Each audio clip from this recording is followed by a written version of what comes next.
Amis du soir, bonsoir. Ce soir, je vais vous raconter l'histoire du prince Titi, un conte écrit par Jeanne-Marie, le prince de Beaumont. Il y avait une fois un roi nommé Guinguet, qui était fort avare. Il voulut se marier, mais il ne se souciait pas d'avoir une belle princesse. Il voulut seulement qu'elle eût beaucoup d'argent et qu'elle fût plus avare que lui. Il en trouva une telle qu'il la souhaitait. Elle eut un fils qu'on nomma Titi, et une autre année, elle accoucha d'un second fils qu'on nomma Myrtille. Titi était bien plus beau que son frère, mais le roi et la reine ne le pouvaient souffrir parce qu'il aimait à partager tout ce qu'on lui donnait avec les autres enfants qui venaient jouer avec lui. Pour Myrtille, il aimait mieux laisser gâter ses bonbons que d'en donner à personne. Il enfermait ses jouets, crainte de les user, et quand il tenait quelque chose dans sa main, il la serrait si fort qu'on ne pouvait pas la lui arracher.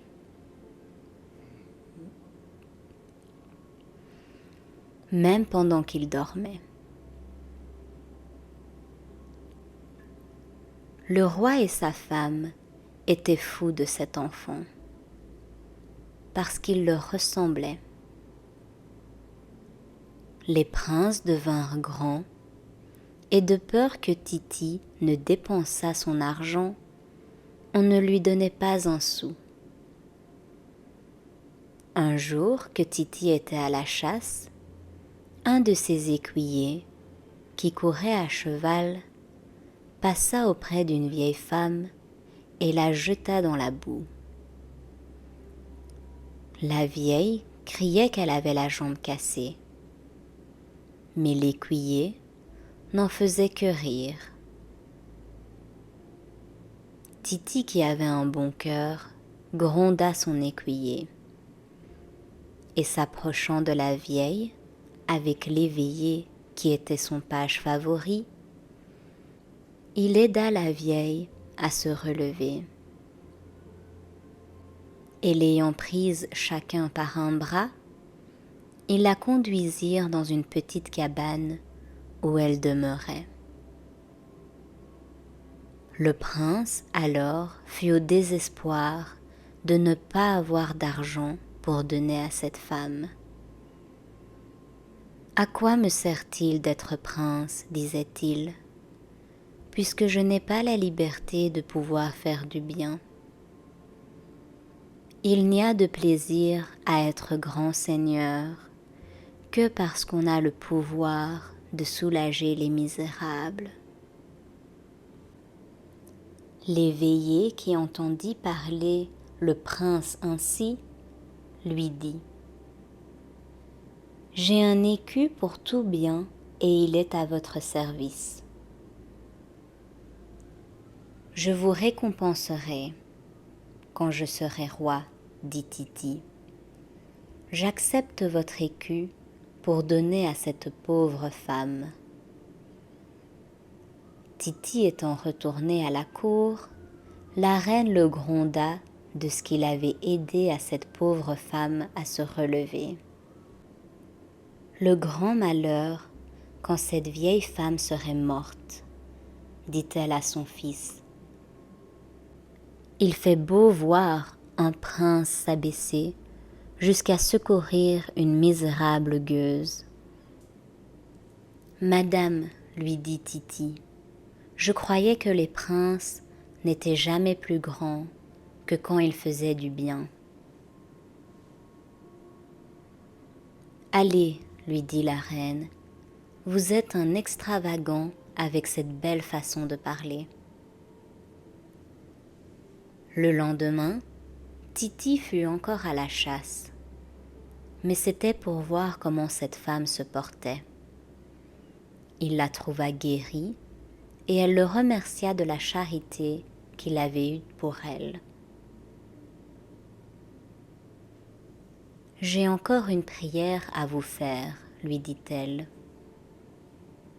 J'ai des noisettes et des nèfles qui sont excellentes. Faites-moi la grâce d'en manger quelques-unes. » Le prince ne voulut pas refuser cette femme, de crainte qu'elle ne crût que c'était par mépris. Il goûta donc ces noisettes et ces nèfles, et il les trouva excellentes. « Puisque vous les trouvez si bonnes, dit la vieille, faites-moi le plaisir d'emporter le reste pour votre dessert. » Pendant qu'elle disait cela, une poule qu'elle avait se mit à chanter.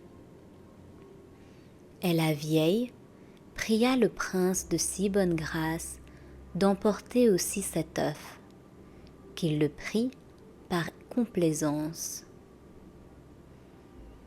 Mais en même temps, il donna 4 guinées à la vieille, car l'éveillé lui avait donné cette somme qu'il avait empruntée de son père, qui était un gentilhomme de la campagne.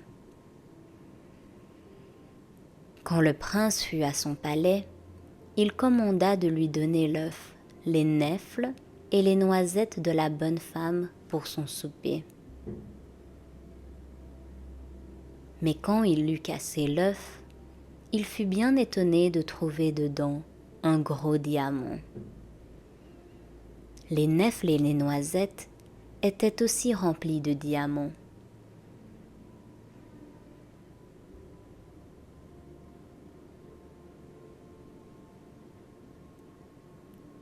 La reine la prit et courut directement à l'appartement de Titi.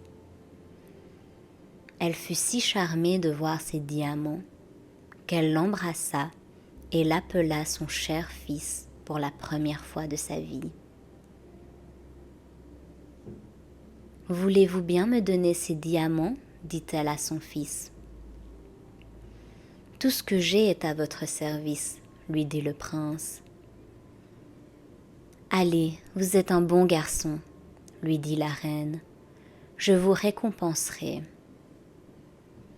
Elle emporta donc ce trésor et elle envoya au prince 4 guinées, pliées bien proprement dans un petit morceau de papier. Ceux qui virent ce présent voulurent se moquer de la reine, qui n'était pas honteuse d'envoyer cette somme pour des diamants, qui valaient plus de 500 000 guinées.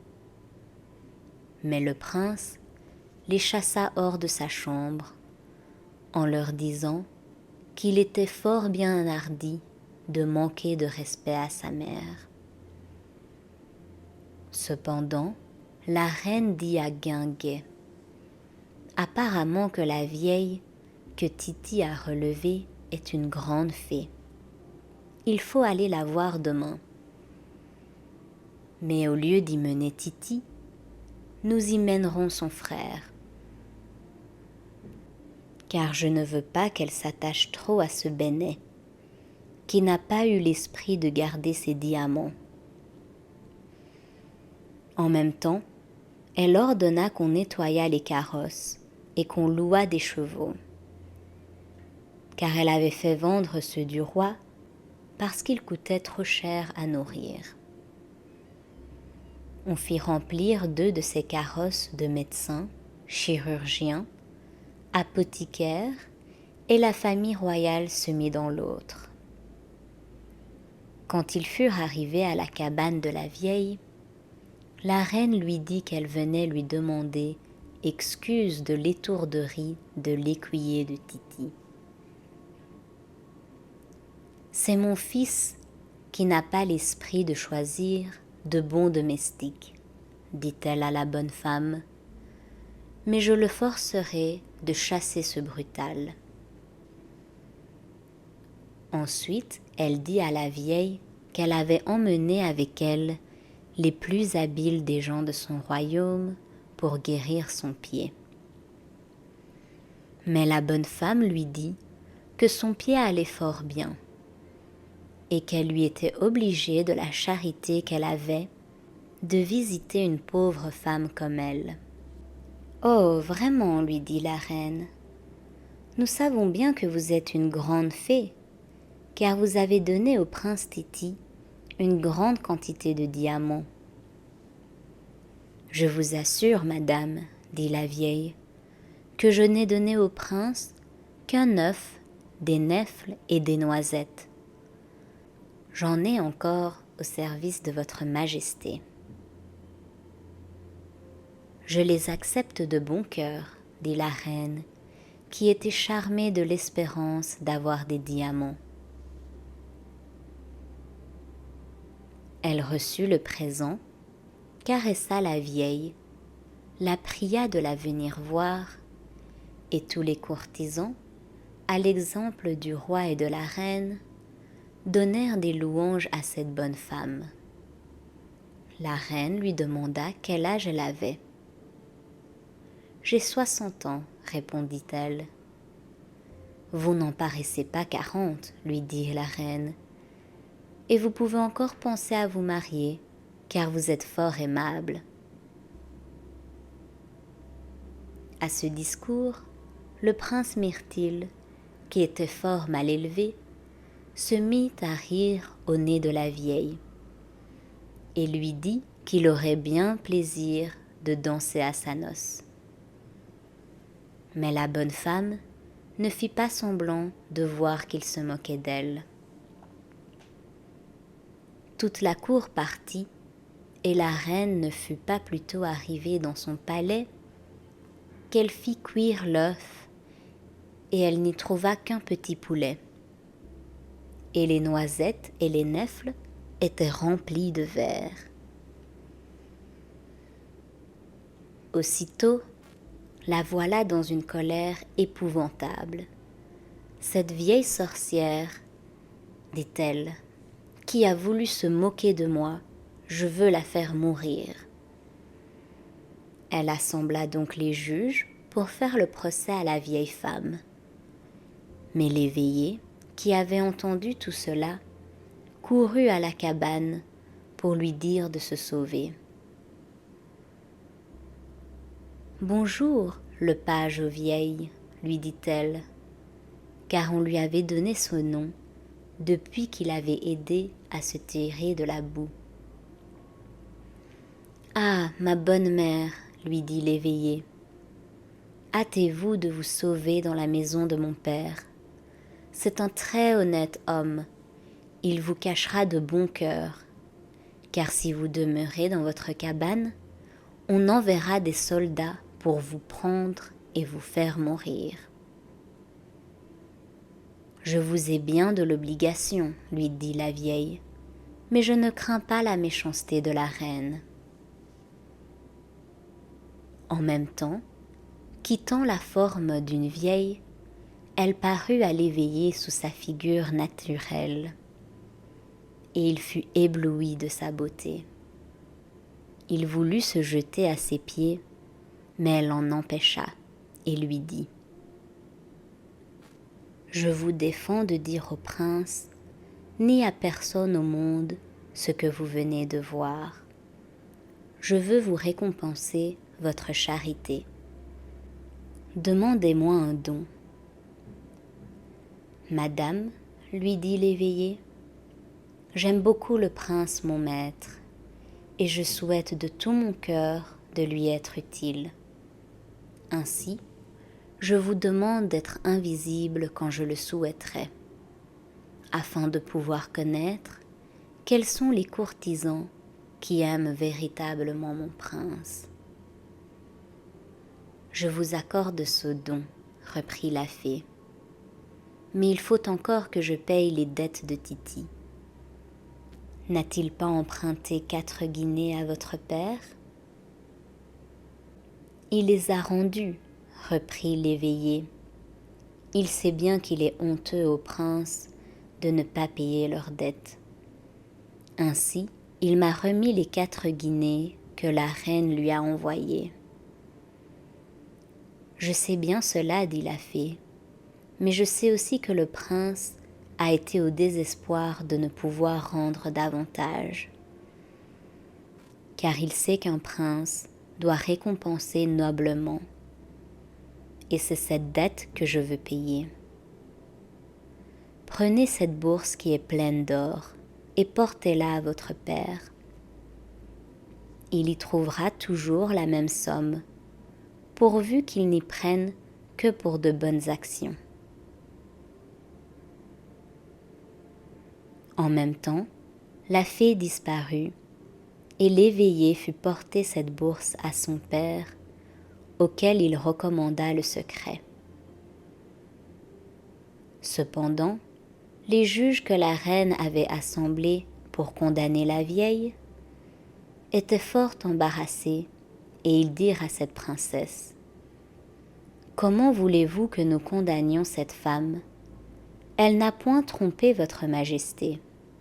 Elle lui a dit : je ne suis qu'une pauvre femme et je n'ai pas de diamants. La reine se mit fort en colère et leur dit : si vous ne condamnez pas cette malheureuse qui s'est moquée de moi et qui m'a fait dépenser inutilement beaucoup d'argent pour louer les chevaux et payer des médecins, vous aurez sujet de vous en repentir. Les juges dirent en eux-mêmes : la reine est une méchante femme. Si nous lui désobéissons, elle trouvera le moyen de nous faire périr. Il vaut mieux que la vieille périsse que nous.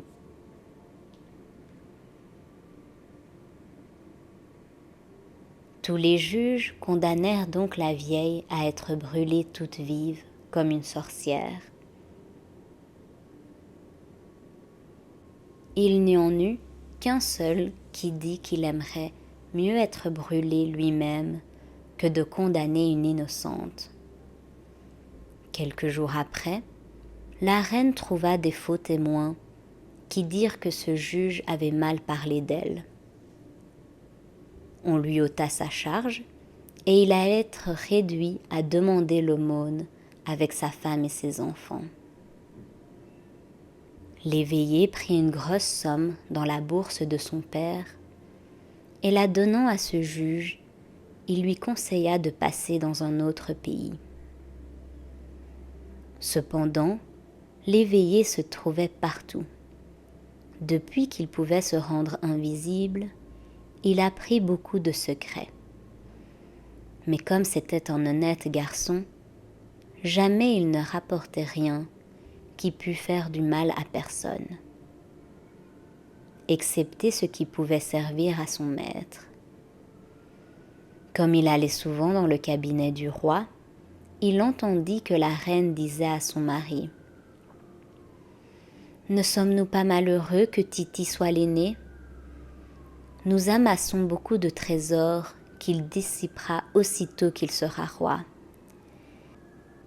Et Myrtille, qui est bon ménager, au lieu de toucher à ces trésors, les aurait augmentés. N'y aurait-il pas moyen de les déshériter ? Il faudra voir, lui répondit le roi. Et si nous ne pouvons y réussir, il faudra enterrer ces trésors, crainte qu'ils ne les dissipent. L'éveillé entendait aussi tous les courtisans qui, pour plaire au roi et à la reine, leur disaient du mal de Titi et louaient Myrtille. Puis au sortir de chez le roi, ils venaient chez le prince et lui disaient qu'ils avaient pris son parti devant le roi et la reine. Mais le prince, qui savait la vérité par le moyen de l'éveillé, se moquait d'eux dans son cœur et il les méprisait. Il y avait à la cour 4 seigneurs qui étaient fort honnêtes gens.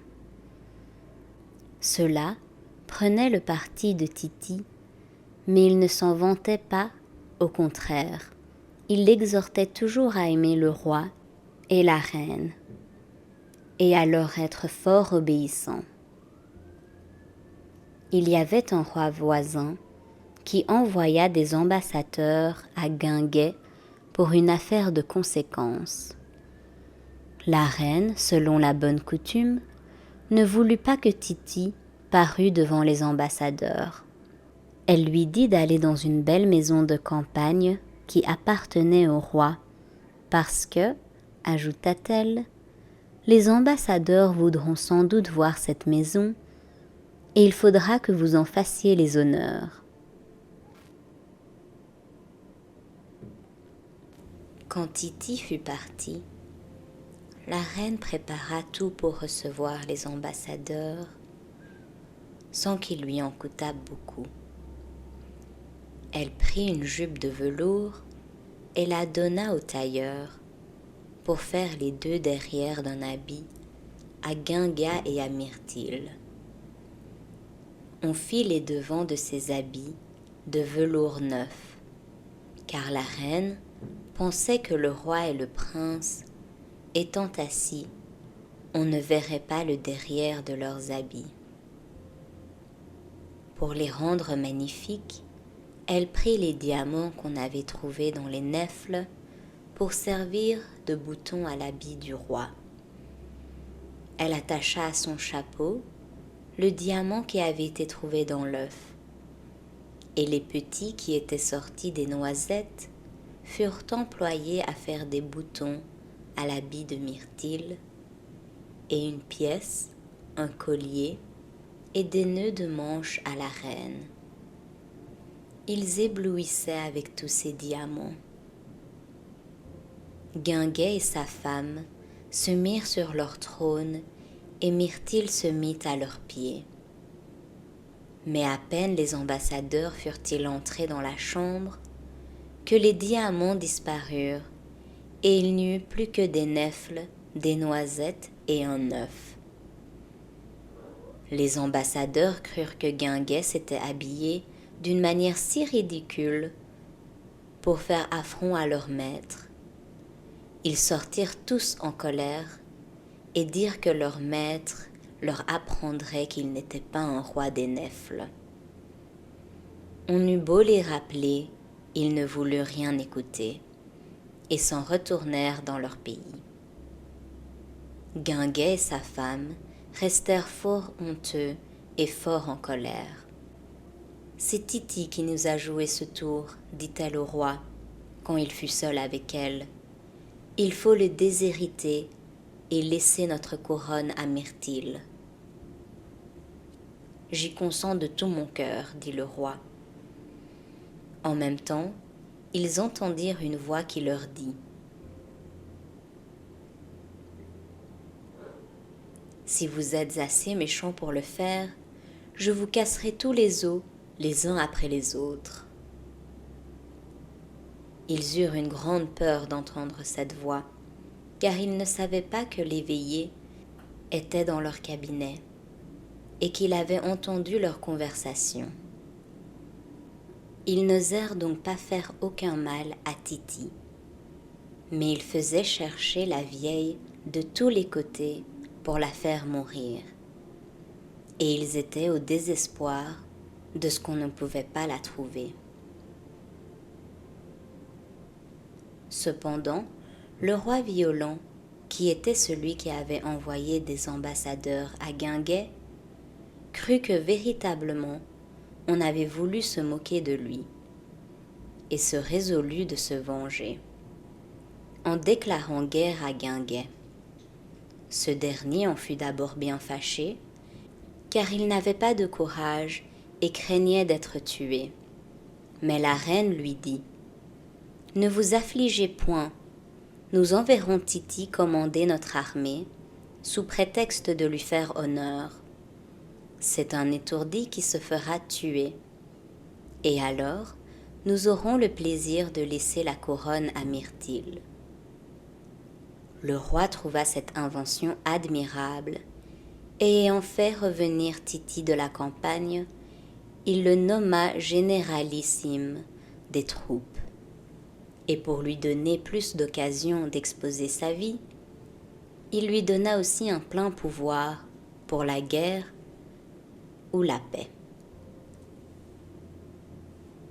Titi étant arrivé sur les frontières du royaume de son père, résolu d'attendre l'ennemi, il s'occupa à faire bâtir une forteresse dans un petit passage par lequel il fallait rentrer.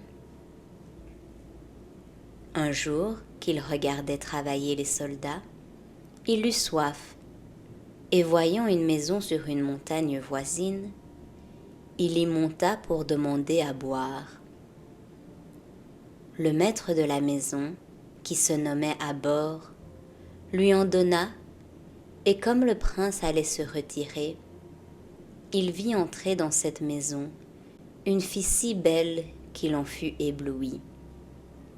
C'était Bibi, fille d'Abor, et le prince, charmé de cette fille, retourna souvent à cette maison sous divers prétextes. Il parla souvent à Bibi, et trouvant qu'elle était fort sage et qu'elle avait beaucoup d'esprit, il disait en lui-même « Si j'étais mon maître, j'épouserais Bibi. Elle n'est pas née princesse, mais elle a tant de vertus qu'elle est digne de devenir reine. » Tous les jours, il devenait plus amoureux de cette fille, et enfin, il prit la résolution de lui écrire. Bibi, qui savait qu'une honnête fille ne reçoit point de lettres des hommes, porta celle du prince à son père, sans l'avoir décachetée. Abor, voyant que le prince était amoureux de sa fille, demanda à Bibi si elle aimait Titi.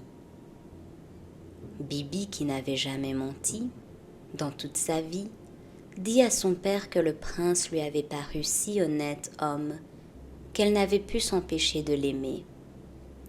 Mais, ajouta-t-elle, je sais bien qu'il ne peut pas m'épouser, parce que je ne suis qu'une bergère. Ainsi, je vous prie de m'envoyer chez ma tante qui demeure bien loin d'ici. Son père la fit partir le même jour, et le prince fut si chagrin de l'avoir perdue qu'il en tomba malade. Abor lui dit « Mon prince, je suis bien fâché de vous chagriner, mais puisque vous aimez ma fille, vous ne voudriez pas la rendre malheureuse. Vous savez bien qu'on méprise, comme la boue, une fille qui reçoit les visites d'un homme qui l'aime et qui ne veut pas l'épouser. » « Écoutez, Abor, dit le prince, j'aimerais mieux mourir que de manquer de respect à mon père en me mariant sans sa permission. Mais permettez-moi de garder votre fille, et je vous promets de l'épouser quand je serai roi. Je consens à ne point la voir jusqu'à ce temps-là. » En même temps, la fée parut dans la chambre et surprit beaucoup le prince, car il ne l'avait jamais vue sous cette figure. « Je suis la vieille que vous avez secourue, dit-elle au prince. Vous êtes si honnête homme, et Bibi est si sage, que je vous prends tous les deux sous ma protection. Vous l'épouserez dans 2 ans, mais jusqu'à ce temps, vous aurez encore bien des traverses. Au reste, je vous promets de vous rendre une visite tous les mois, et je mènerai Bibi avec moi. » Le prince fut enchanté de cette promesse et résolut d'acquérir beaucoup de gloire pour plaire à Bibi. Le roi Violent vint lui offrir la bataille, et Titi non seulement la gagna, mais renda Violent prisonnier. On conseillait à Titi de lui ôter tout son royaume, mais il dit « Je ne veux pas faire cela. Les sujets, qui aiment toujours mieux le roi qu'un étranger, se révolteraient et lui rendraient la couronne. Violent n'oublierait jamais sa prison, et ce serait une guerre continuelle qui rendrait 2 peuples malheureux. Je veux au contraire rendre la liberté à Violent et ne lui rien demander pour cela. Je sais qu'il est généreux, il deviendra mon ami et son amitié vaudra mieux pour nous que son royaume qui ne nous appartient pas. Et j'éviterai par là une guerre qui coûterait la vie à plusieurs milliers d'hommes. Ce que Titi avait prévu arriva. Violent fut si charmé de sa générosité qu'il jura une alliance éternelle avec le roi Guinguet et avec son fils. Cependant, Guinguet fut fort en colère quand il apprit que son fils avait rendu la liberté à Violent, sans lui faire payer beaucoup d'argent. Ce prince avait beau lui représenter qu'il lui avait donné d'ordre d'agir comme il le voudrait, il ne pouvait lui pardonner. Titi, qui aimait et respectait son père, tomba malade de chagrin de lui avoir déplu. Un jour qu'il était seul dans son lit, sans penser que c'était le premier jour du mois, il vit entrer par la fenêtre 2 jolis serins, et fut fort surpris lorsque ces 2 serins, reprenant leur forme naturelle, lui présentèrent la fée et sa chère Bibi. Il allait remercier la bonne fée quand la reine entra dans son appartement, tenant dans ses bras un gros chat qu'elle aimait beaucoup, parce qu'il prenait les souris qui mangeaient ses provisions et qui ne lui coûtaient rien à nourrir. D'abord que la reine vit les serins, elle se fâcha de ce qu'on les laissait courir parce que cela gâtait les meubles. Le prince lui dit qu'il les ferait mettre dans une cage, mais elle répondit qu'elle voulait qu'on les prît dans le moment, qu'elle les aimait beaucoup et qu'elle les mangerait à son dîner.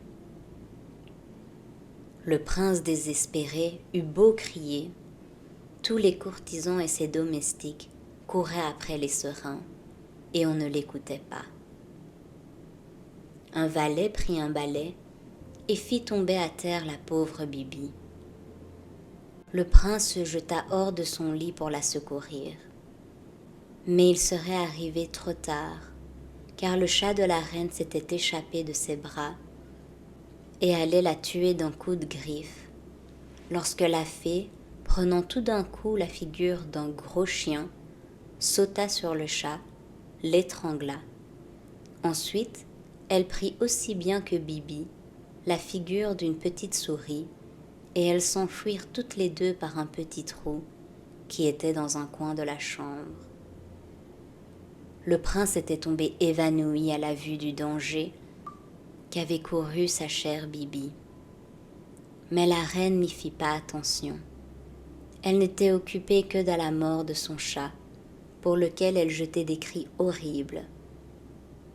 Elle dit au roi qu'elle se tuerait s'il ne vengeait pas la mort de ce pauvre animal, que Titi avait commerce avec des sorciers pour lui donner du chagrin, et qu'elle n'aurait pas un moment de repos qu'il ne l'eût déshérité pour donner la couronne à son frère.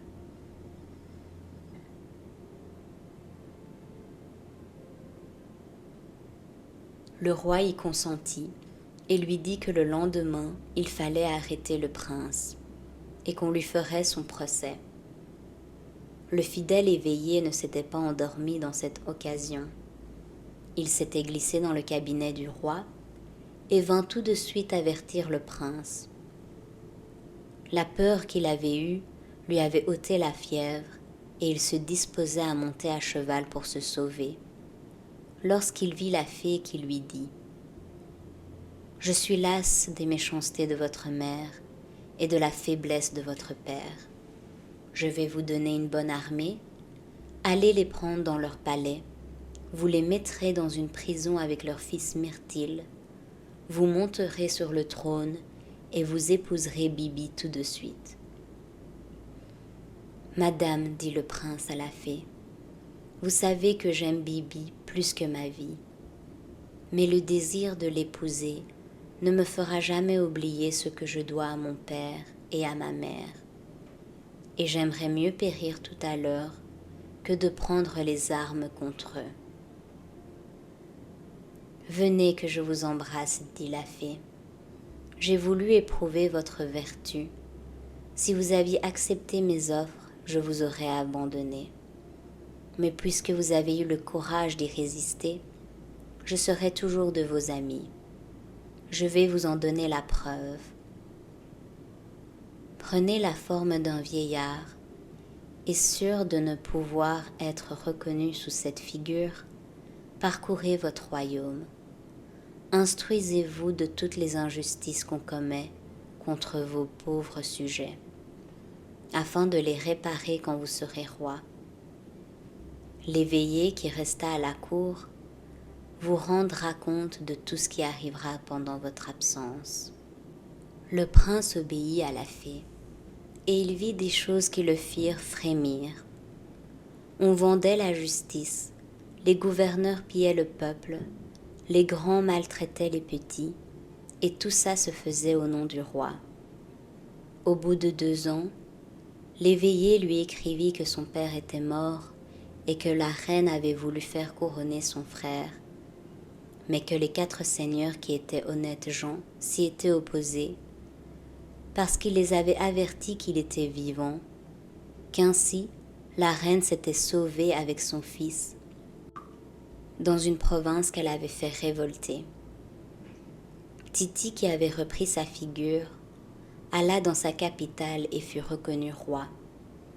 Après quoi, il écrivit une lettre fort respectueuse à la reine pour la prier de ne point causer de révolte.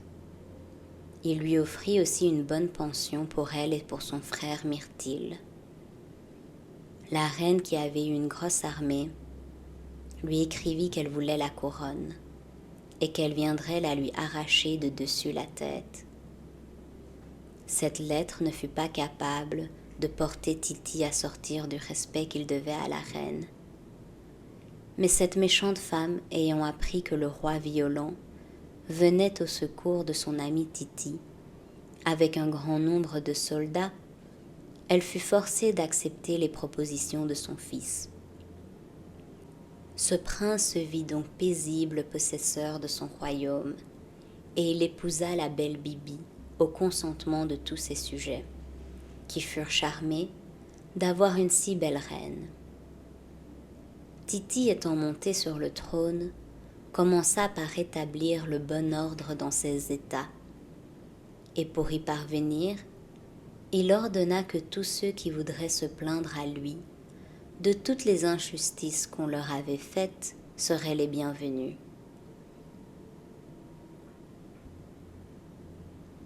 Il disait : « Je suis le père de tous mes sujets, des pauvres comme des riches. » D'abord, les courtisans ne s'effrayaient point de ce discours.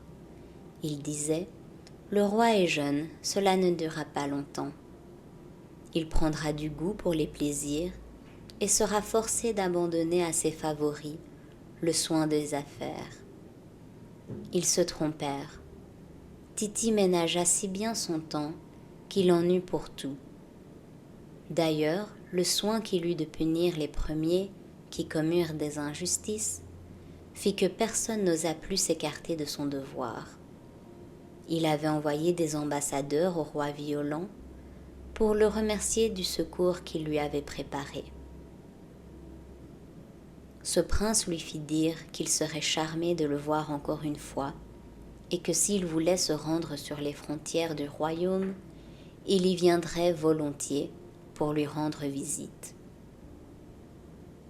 Comme tout était fort tranquille dans le royaume de Titi, il accepta cette partie qui convenait à un dessein qu'il avait formé.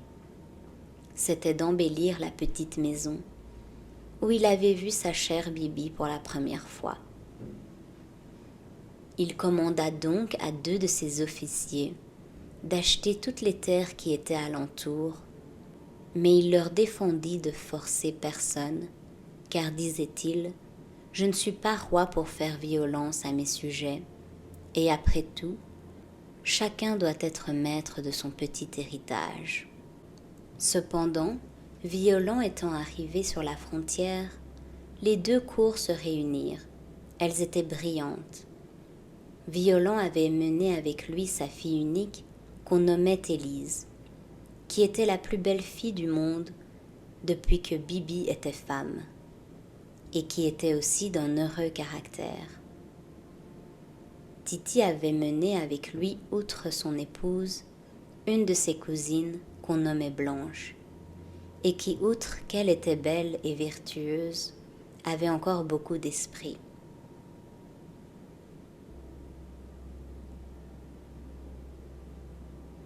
Comme on était, pour ainsi dire, à la campagne, les deux rois dirent qu'il fallait vivre en liberté, qu'on permettrait à plusieurs dames et seigneurs de souper avec les deux rois et les princesses. Et pour ôter le cérémonial, on dit qu'on n'appellerait point les rois votre majesté, et que ceux qui le feraient paieraient une guinée d'amende. Il n'y avait qu'un quart d'heure qu'on était à table, lorsqu'on vit entrer une petite vieille assez mal habillée. Titi et l'éveillé, qui la reconnurent, furent au-devant elle. Mais comme elle leur fit un coup d'œil, ils pensèrent qu'elle ne voulait pas être reconnue. Ils dirent donc au roi Violent et aux princesses qu'ils leur demandaient la permission de leur présenter une de leurs bonnes amies, qui venait leur demander à souper. La vieille, sans façon, se plaça dans un fauteuil qui était auprès de Violent, et que personne n'avait osé prendre par respect. Elle dit à ce prince: « Comme les amis de nos amis sont nos amis, voulez-vous bien que j'en use librement avec vous ?»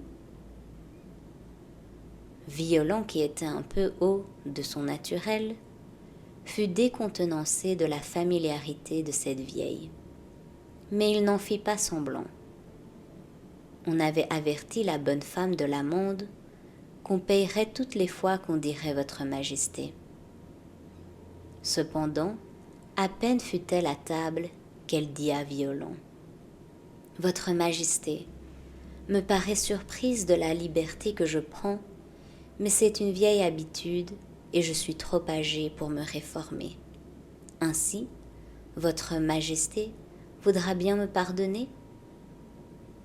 « À l'amende, s'écrie Violent, vous devez 2 guinées. »« Que votre majesté ne se fâche pas, dit la vieille.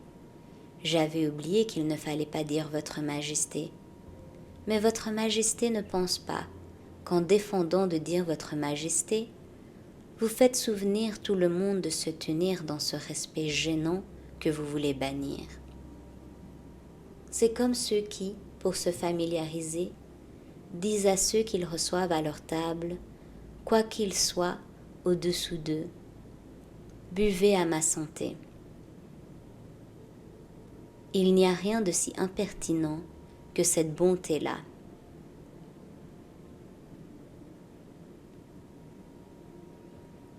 Ce que j'en dis, au reste, n'est pas pour m'exempter de payer l'amende. Je dois 7 guinées, les voilà. En même temps, elle tira de sa poche une bourse, aussi usée que si elle eût été faite depuis 100 ans, et jeta les 7 guinées sur la table. Violent ne savait s'il devait rire ou se fâcher du discours de la vieille. Il était sujet à se mettre en colère pour rien, et son sang commençait à s'échauffer. Toutefois, il résolut de se faire violence par considération pour Titi. Et prenant la chose en badinant: « Eh bien, ma bonne mère, dit-il à la vieille, parlez à votre fantaisie. Soit que vous disiez votre majesté ou non, je ne veux pas moins être de vos amis. » « J'y compte bien, reprit la vieille. C'est pour ça que j'ai pris la liberté de dire mon sentiment. Et je le ferai toutes les fois que j'en trouverai l'occasion. Car on ne peut rendre un plus grand service à ses amis que de les avertir dès qu'on croit qu'il faut mal. » « Il ne faudrait pas vous y fier, répondit Violent. il y a des moments où je ne recevrai pas volontiers de tels avis. Avouez, mon prince, lui dit la vieille, que vous n'êtes pas loin d'un de ces moments. Mais permettez que je fasse entrer mes pages qui ont quelques présents à faire à la compagnie. Dans le moment, la vieille frappa sur la table et l'on vit entrer par les 4 fenêtres de la salle 4 enfants ailés qui étaient les plus beaux du monde. Ils portaient chacun une corbeille pleine de divers bijoux, d'une richesse étonnante. Le roi Violent, ayant en même temps jeté les yeux sur la vieille, fut surpris de la voir changée en une dame si belle et si richement parée qu'elle éblouissait les yeux. « Ah, madame, dit-il à la fée, je vous reconnais pour la marchande de nèfles et de noisettes, qui me mit si fort en colère. Pardonnez au peu d'égards que j'ai eu pour vous. Je n'avais pas l'honneur de vous connaître. Cela doit vous faire voir qu'il ne faut jamais manquer d'égards pour personne, reprit la fée. Mais je veux vous faire des présents. Le premier est de ce gobelet. Il est fait d'un seul diamant, mais ce n'est pas ce qui le rend précieux. Toutes les fois que vous serez tenté de vous mettre en colère, emplissez ce verre d'eau et le buvez en 3 fois. Et vous sentirez la passion se calmer pour faire place à la raison.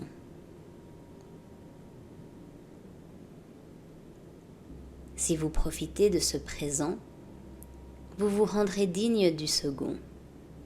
Je sais que vous aimez la princesse blanche. Elle vous trouve fort aimable, mais elle craint vos comportements, et ne vous épousera qu'à condition que vous ferez usage du gobelet.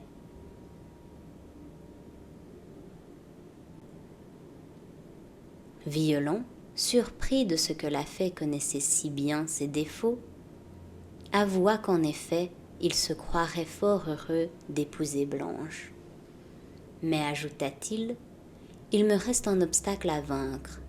Quand même je serais assez heureux pour obtenir le consentement de Blanche, je me ferais toujours une peine de me remarier par la crainte de priver ma fille d'une couronne. Ce sentiment est beau, dit la fée, mais que cela ne vous arrête point. Le roi de Mogolan, qui était un de mes amis, vient de mourir sans enfant, et par mon conseil, il a disposé de sa couronne en faveur de l'éveillé. Il n'est pas né prince, mais il mérite de le devenir. Il aime la princesse Élise, et elle est digne d'être la récompense de sa fidélité en tant qu'éveillée. Et si son père y consent, je suis sûre qu'elle lui obéira sans répugnance. Élise rougit à ce discours. Il est vrai qu'elle avait trouvé l'éveillé fort aimable. « Madame, dit Violent, nous avons pris l'habitude de nous parler à cœur ouvert. J'estime l'éveillé, et si l'usage ne me liait pas les mains, je n'aurais pas besoin de lui voir une couronne pour lui donner ma fille. Mais les hommes et surtout les rois doivent respecter les usages reçus. Mon prince, dit la fée, vous ignorez que la famille de l'éveillé est toute aussi ancienne que la vôtre, puisque vous êtes parents et que vous sortez de 2 frères. Encore l'éveillé doit-il avoir le pas, car il est sorti de l'aîné, et votre père n'était que le cadet. Si vous pouvez me prouver cela, je jure de donner ma fille à l'éveillé. Rien de plus facile que de vous prouver l'ancienneté de la maison de l'éveillé, dit la fée. Il sort d'Élisa, l'aîné des fils de Japhet, fils de Noé, qui s'était établi dans le Péloponnèse, et vous sortez du second fils de ce même Japhet.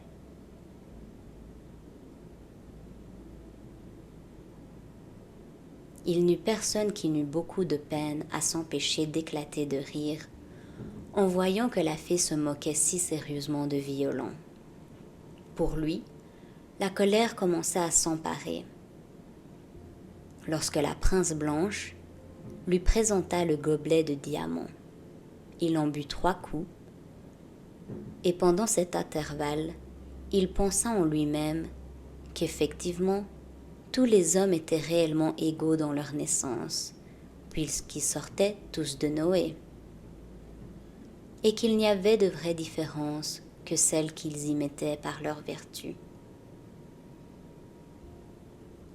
Il dit à la fée, « En vérité, madame, je vous ai beaucoup d'obligations. Vous venez de me corriger de mes 2 grands défauts, de mon entêtement sur ma noblesse et de l'habitude de me mettre en colère.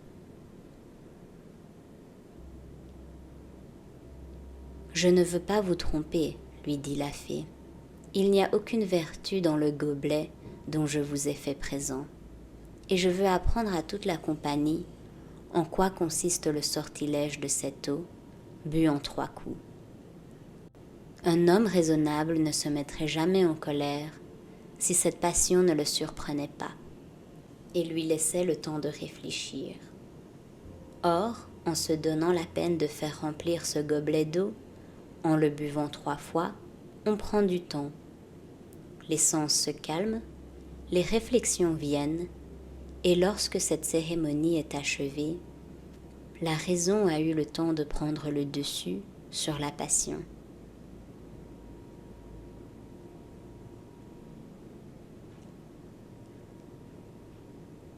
En vérité, lui dit Violant, j'en ai plus appris aujourd'hui que pendant le reste de ma vie. Heureux Tity, vous deviendrez le plus grand prince du monde avec une telle protectrice.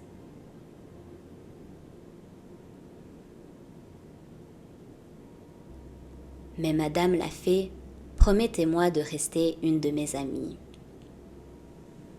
Je m'en souviens trop bien pour l'oublier, dit la fée, et je vous en ai déjà fait des preuves.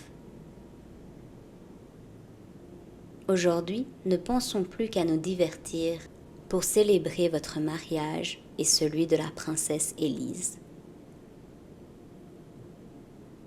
En même temps, on avertit Tity que les officiers qui avaient été chargés d'acheter les terres et les maisons qui environnaient celles de Bibi demandaient à lui parler. Il commanda qu'on les fît entrer et ils lui montrèrent le dessin de l'ouvrage qu'ils voulaient faire en cette petite maison. Ils y avaient ajouté un grand jardin et un beau parc qui aurait été parfait s'ils eussent pu abattre une petite maison qui se trouvait au beau milieu des allées de ce parc et qui en gâtait la symétrie. « Et pourquoi n'avez-vous pas ôté cette bicoque ?» dit le roi Violant. « Seigneur, lui répondirent-ils, notre roi nous avait défendu de faire violence à personne. Et il s'est trouvé un homme qui n'a jamais voulu vendre sa maison, quoique nous ayons offert de la lui payer 4 fois plus qu'elle ne le vaut. Si ce coquin-là était mon sujet, je le ferais pendre, dit Violant. Vous videriez votre gobelet auparavant, dit la fée. Je crois que le gobelet ne pourrait lui sauver la vie, répondit Violant, car enfin, n'est-il pas horrible qu'un roi ne soit pas maître de ses états et qu'il soit contraint d'abandonner un ouvrage qu'il souhaite achever à cause d'un faquin? Je ne ferai ni l'un ni l'autre, dit Tity en riant, et je prétends que cette maison soit le plus grand ornement de mon parc. Oh, je vous en défie, dit Violant. Elle est tellement mal placée qu'elle ne peut servir qu'à le gâter. Voici ce que j'en ferai, dit Tity. Elle sera environnée d'une muraille assez haute pour empêcher cet homme d'entrer dans mon parc, mais pas assez pour lui en ôter la vue, car il ne serait pas juste de l'enfermer comme dans une prison. Cette muraille continuera des deux côtés, et l'on y lira ces paroles, écrites en lettres d'or. Un roi qui fit bâtir ce parc aima mieux lui laisser ce défaut que de devenir injuste à l'égard d'un de ses sujets, en lui ravissant l'héritage de ses pères, sur lequel il n'avait d'autre droit que celui de la force. Tout ce que je vois me confond, dit Violent. Oui, Titi, cette muraille fera l'ornement de votre parc, et la belle action que vous faites en l'élevant sera l'ornement de votre vie. Mais madame, d'où vient que Titi se porte naturellement aux grandes vertus, dont je n'ai même pas l'idée? Grand roi, répondit la fée, Titi, élevé par des parents qui ne pouvaient pas le souffrir, a toujours été contredit depuis qu'il est au monde. Il s'est accoutumé par conséquent à soumettre sa volonté à celle d'autrui dans toutes les choses indifférentes.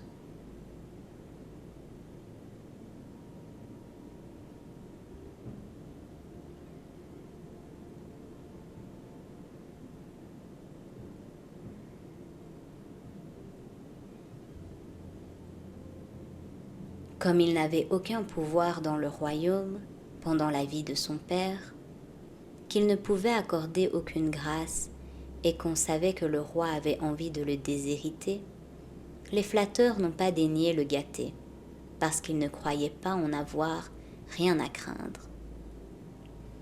Ils l'ont abandonné aux honnêtes gens que seul le devoir attachait à sa personne. Et dans leur compagnie, il a appris qu'un roi, qui est maître absolu pour faire du bien, doit avoir les mains liées lorsqu'il est question de faire du mal.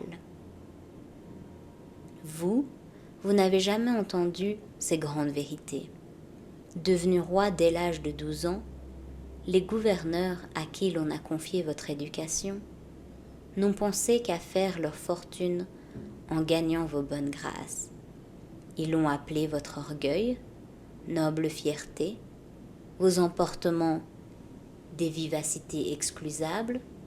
En un mot, ils ont fait jusqu'à ce jour votre malheur et le malheur de vos propres sujets que vous avez regardés et traités en esclaves, parce que vous pensiez qu'ils n'étaient au monde que pour servir votre caprice, au lieu que dans la vérité, vous n'y êtes que pour servir à les protéger et à les défendre. Violent, convainc des vérités que lui disait la fée, instruit de ses devoirs. Il s'appliqua à se vaincre pour les remplir, et fut encouragé dans ses bonnes résolutions par l'exemple de Titi et de l'éveillé, qui conservèrent sur le trône les vertus qu'ils y avaient apportées.